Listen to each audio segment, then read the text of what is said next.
are you contracting with all lines of business? Tell us about that. Okay, so very important that that providers know that health plans health plans normally you would know that they have more than one line of business, right? So for example, you'll have an Medicare line of business. It's like, oh, okay, yeah, I am with this insurance plan HMO, this insurance plan PPO, or POS, point of service, or ACO. So there are a lot of different lines of business. Just because you're contracted, you have a contract with the health plan, doesn't mean that you participate or that you are participating provider with that particular policy.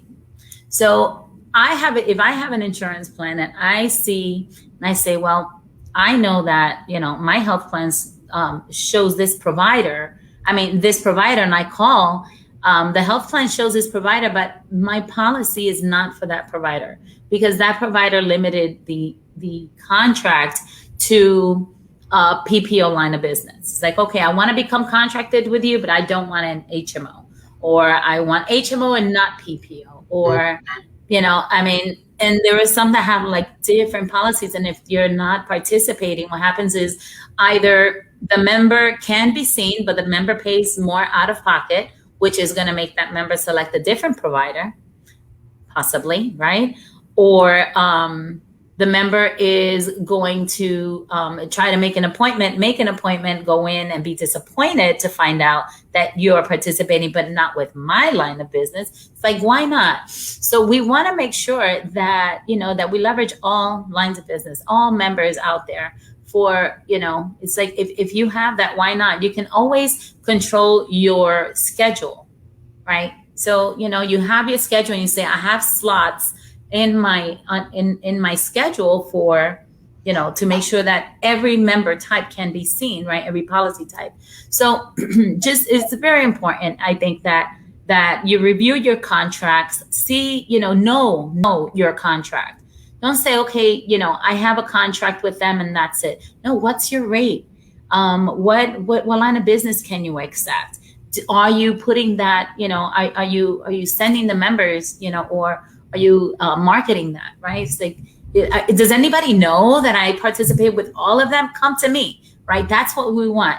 So just make sure that, please look at your contracts, look at your rates, look at the lines of business that you are contracted with. My suggestion is also have your front office call the insurance companies and get your provider ID. What is your provider ID with that particular line of business? What is the effective date, right? All of those things, and then of course, just look at your rates and make sure that it's something that works for you in your practice. Let's see.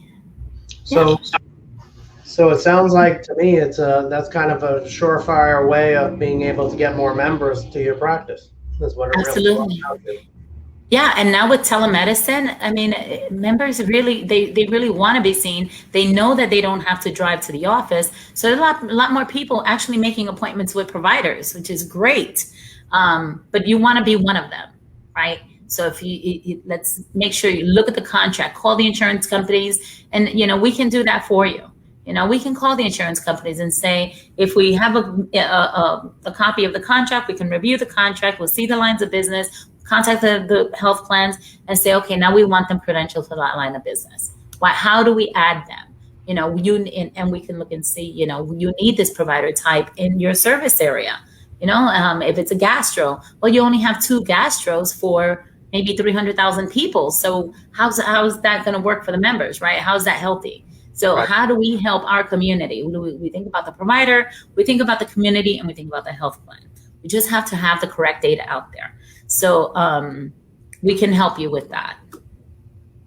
Awesome. So I would imagine you probably see it quite often that there are providers that are just not set up properly with this, right? And losing out on opportunities.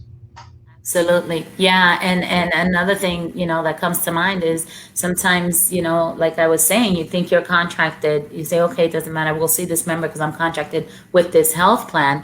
Well, then you see the member and you build a health plan, and then the health plan says, no, you're not contracted for that line of business. So you find out the other way around, because if somebody didn't verify, that the provider is contracted, and, when they verified the member's benefits, then you didn't look at the contract. Now you saw a member for free. Wow. Right? Because that claim came back denied, or rejected. I don't recognize that. So it's really important that we review the contracts, and that's something that we can do for you.